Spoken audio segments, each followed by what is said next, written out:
বিষয়টা খুব সেন্সিটিভ, আমার কথা মনোযোগ দিয়ে লক্ষ্য করবেন। কারো কোনো প্রশ্ন থাকলে আমার আলোচনার পরেও যদি ক্লিয়ার না হয় আমার কাছে আসবেন, আমি আপনাদেরকে দলিল দেখাবো ইনশাল্লাহ। আমার রুমে আসবেন, মোস্ট ওয়েলকাম। বিষয়টা খুবই সেন্সিটিভ।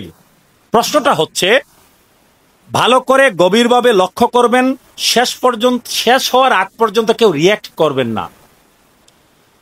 প্রশ্নটা হচ্ছে, আজকালকার যুগে আমরা ফেসবুক, ইউটিউবে, আমাদের ইউটিউব মুফতি যারা আছেন, ফেসবুক মুফতি যারা আছেন, যাদের চেহারা আমরা বেশি বেশি দেখি, তারা একটা কথা খুব বেশি প্রচার করছেন যে কোনো মানুষের সামনে মাথা নোয়ালেই শিরক হয়ে যায়। আমার কথা বুঝতে পারছেন আপনারা? মানুষের সামনে মানুষ মাথা নোয়ালেই শিরক। কথাটা কি সত্য নাকি মিথ্যা? এটা কেন আসছে প্রশ্নটা? আমরা অনেকে মা বাবাকে পায়ে ধরে সালাম করি না? উস্তাদকে, মুরব্বীকে, পীর মুর্শিদকে আমরা পায়ে ধরে সালাম করি, ঠিক না? এর প্রেক্ষাপটে এই প্রশ্নটা এসেছে যে মানুষের সামনে মানুষ মাথা নোয়ালেই শিরক। ওয়াল্লাহিল আযীম, এর চাইতে অজ্ঞতাপূর্ণ, মূর্খতাপূর্ণ কথা আর হতে পারে না। আমি প্রথমেই বলে নিচ্ছি, পায়ে ধরে যে আমরা সালাম করি এটা আরবি কালচার না, ইসলামিক কালচার না। এখন আমি আপনাদেরকে ইসলামিক কালচার বলবো, সেটা আপনি মানতে পারেন কিনা একটু দেখেন।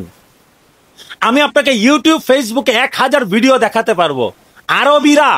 আরবিরা মা বাবাকে মাটিতে পড়ে পায়ে চুমু দিচ্ছে। সেজদা না, আমি সেজদার কথা বলছি না, পায়ে চুমুর কথা বলছি। 1000 ভিডিও দেখাতে পারবো। আরবের মানুষ মাটিতে পড়ে মা বাবার পায়ের মধ্যে চুমু দেয়, উস্তাদের পায়ের মধ্যে চুমু দেয়। এখন আপনি আমাকে বলেন, আমরা যে এভাবে হাত দিয়ে যে ছুঁই, এইটা বেশি নাকি ওইটা বেশি? এখন আপনি বলবেন, আমি বলতেছি যে পায়ে ধরে যে আমরা করি এটা ইসলামিক কালচার না, এটা আরবি কালচার না, এটা ইন্ডিয়ান সাবকন্টিনেন্টের কালচার, এটা হিন্দুয়ানি কালচার। সবই মানি ভাই, কিন্তু ইসলামিক কালচার যখন দিব তখন আপনি মানতে পারবেন? আপনি জীবনে কয়দিন আপনার মা বাবাকে পায়ের মধ্যে মাটিতে পড়ে পায়ের মধ্যে চুমু দিয়েছেন? কয়দিন? হাত তোলেন তো দেখি, কয়জন দিয়েছেন? কয়জন বলেন না? একজন। মাশাআল্লাহ, একজন হাত তুলেছেন মাত্র। এখানে কয়েকশো মুসল্লি, একজন মাত্র হাত তুলেছেন। আমি আপনাকে হাদিস শরীফ থেকে, নবী করিম সাল্লাল্লাহু আলাইহি ওয়াসাল্লামের পবিত্র জীবনী থেকে কয়েকখানা হাদিস দেখাতে পারবো। সাহাবায়ে কেরাম নবী করিম সাল্লাল্লাহু আলাইহি ওয়াসাল্লামের পদ মোবারক চুম্বন করতেন। আবু দাউদ শরীফের, সুনানে আবি দাউদ, সিহাহ সিত্তার হাদিস, সাহাবায়ে কেরাম তাকবিলুল ইয়াদি ওয়ার রিজলাইন, অধ্যায়ের নামও বলে দিচ্ছি, হাত এবং পা চুম্বনের অধ্যায় আবু দাউদ শরীফের, খুলে দেখেন। সাহাবায়ে কেরাম নবী করিম সাল্লাল্লাহু আলাইহি ওয়াসাল্লামের পা মুবারকে চুমু দিয়েছেন। তিরমিজি শরীফের হাদিস, ইহুদি নবী করিম সাল্লাল্লাহু আলাইহি ওয়াসাল্লামের কিছু প্রশ্ন করেছে, প্রশ্ন পেয়ে যখন খুশি হয়ে গেছে, ইহুদি নবী করিম সাল্লাল্লাহু আলাইহি ওয়াসাল্লামের পা মুবারকে চুমু দিয়েছে। তিরমিজি শরীফের হাদিস। নবীজি শিরক শিরক বলে চিৎকার করে ওঠেন নাই। সবকিছুতে খালি শিরক শিরক শিরক, বেদাত বেদাত বেদাত, বুঝা না বুঝা। যদি মাথা নোয়ানো যদি শিরকি হতো, নবী বলতেন কি, সাবধান, আজকে করেছো আর দ্বিতীয়বার করবে না, দ্বিতীয়বার আমার সামনে মাথা নোয়াবে না। এরকম কোন হাদিস যদি দেখাতে পারেন, আমি আপনাদের সামনে হাত জোর করে মাফ চেয়ে শান্তিপুর থেকে বিদায় নিয়ে নিব। দেখাতে পারবেন না, কাল কিয়ামত পর্যন্ত চ্যালেঞ্জ। আরেকটা জিনিস শুনেন, ইমাম বুখারী আমাদের সবচেয়ে বড় দলিল না, হাদিসের বড় দলিল না উনি? ওনার আদাবুল মুফরাদ কিতাবটা খুলেন, হাদিসের কিতাব, তাকবিলুল ইয়াদি ওয়ার রিজলাইন। শুধুমাত্র নবী না, মাওলা আলী শেরে খোদার আপন চাচা ছিলেন হযরতে আব্বাস ইবনে আব্দুল মুত্তালিব রাদিয়াল্লাহু তাআলা আনহু। মাওলা আলী শেরে খোদা ওনার চাচা আব্বাস ইবনে আব্দুল মুত্তালিবের পায়ে চুমু দিয়েছেন। আরো অনেক হাদিস দিতে পারবো এই সংক্রান্ত। এর চাইতে বড় কথা বলি আজকে, মাথা নোয়ালেই যদি শিরক হয়ে যায় মানুষ মানুষের সামনে, তাহলে 1,24,000 পয়গাম্বর প্রত্যেকে মুশরিক হয়ে যাবেন। জুড়ে চড়ে নাউজুবিল্লাহ। আপনি সূরা ইউসুফ, আজকে ঘরে যাবেন, আয়াতগুলো মনে রাখেন, আয়াত নাম্বার মনে রাখেন, ঘরে যাবেন। সূরা ইউসুফ 12 নম্বর সূরা। কত নম্বর সূরা?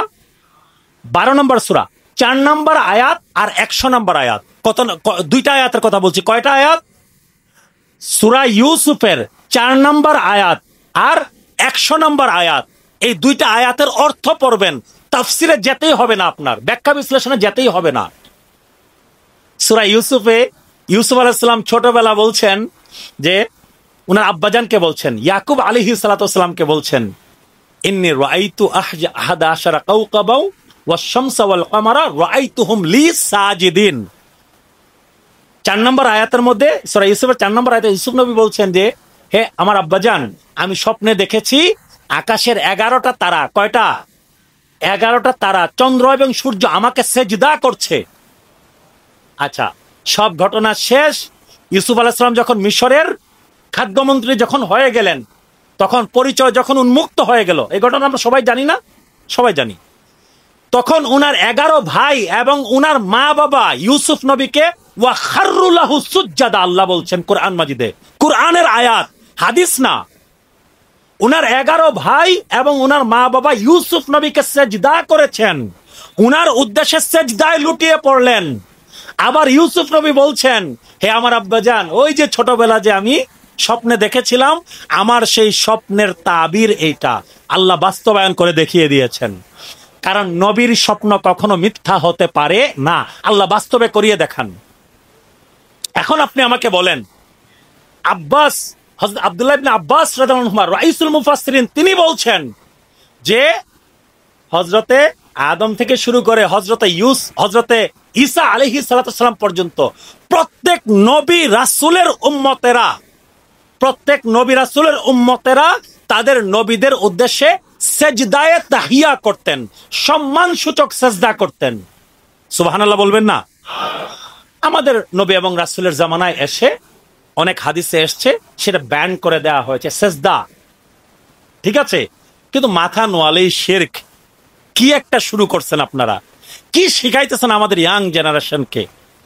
মা বাবা থেকে দূরে যাওয়ার জন্য, মা বাবার অসম্মান করা তো আপনারাই শেখাচ্ছেন। মা বাবা, উস্তাদ, মুরব্বী, শিক্ষক, পীর ও মুর্শিদ, তাদেরকে একটু পা ছুঁয়ে সালাম করে। আচ্ছা, আপনি যদি বলেন যে এটা ইন্ডিয়ান কালচার, বাদ দেন ইন্ডিয়ান কালচার, মুসলমানি কালচার চালু করেন, মা বাবাকে পদচুম্বন করতে বলেন মাটিতে পড়ে গিয়ে, তখন তো বলবেন আরো বড় শিরক হয়ে গেছে। আপনাদের উদ্দেশ্য হচ্ছে একটা জেনারেশনকে বেয়াদব বানানো, আপনারা আদব থেকে দূরে নিয়ে যেতে চান মানুষকে, এইটাই হচ্ছে আপনাদের মূল উদ্দেশ্য। যত সব ফাইজলামি কথাবার্তা ইউটিউব, ফেসবুকে আপনারা চাউর করে দিচ্ছেন। এখন তারা 100 মুখে বলে, আমরা 3 মুখে বলি। 100 মুখের কথাই তো বেশি শুনবে, আর মানুষজন এখন এইসবই শুনতে চায়। শিরক শিরক, বিদআত বিদআত, হারাম হারাম। ভাই, শিরক শিরক, বিদআত বিদআত, হারাম হারাম বলার আগে চিন্তা করবেন আপনি যে এই কথাগুলো বলছেন, কথাগুলো কাদের উপরে যাচ্ছে? সকল নবী রাসূলের উপরে আপনি অপবাদ দিচ্ছেন শিরকের। মাথা নোয়ালেই শিরক। মনে রাখবেন, শিরক এমন একটা বিষয় যেটা আল্লাহর একত্ববাদের সাথে সম্পর্কিত বিষয়। আল্লাহর কি বলেন না? আল্লাহর একত্ববাদের মধ্যে কোনো পার্থক্য আসতে পারে? আল্লাহ এক ছিলেন, আছেন, থাকবেন। ঠিক সেইভাবেই শিরকের হুকুম যা ছিল, আছে এবং থাকবে, শিরকের হুকুমের কোনো পরিবর্তন নাই। যা অন্যান্য নবীর যুগে শিরক, তা আমার নবীর যুগেও শিরক, তা কাল কিয়ামত পর্যন্ত শিরক। শিরক শিরক বলা একটু বন্ধ করেন দয়া করে।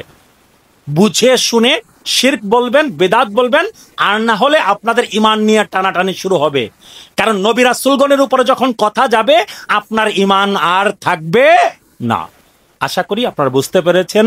তারপরে যদি কেউ দলিল দেখতে চান নিজের চোখে, আসতে পারেন নামাজের পর আমার রুমে, ইনশাল্লাহ। উপরে বাবারা আছে, বাচ্চারা আছে, তোমরা যদি বুঝতে চাও, দেখতে চাও, আমার রুমে আসতে পারো, মোস্ট ওয়েলকাম, কোনো সমস্যা নেই ইনশাল্লাহ। আল্লাহ সুবহানাহু ওয়া তাআলা আমাদের সকলকে যেন আমল করার, কোরআন সুন্নাহ অনুযায়ী চলার, বুঝার, মানার তৌফিক যেন আল্লাহ সুবহানাহু ওয়া তাআলা আমাদের সকলকে দান করেন, আমিন।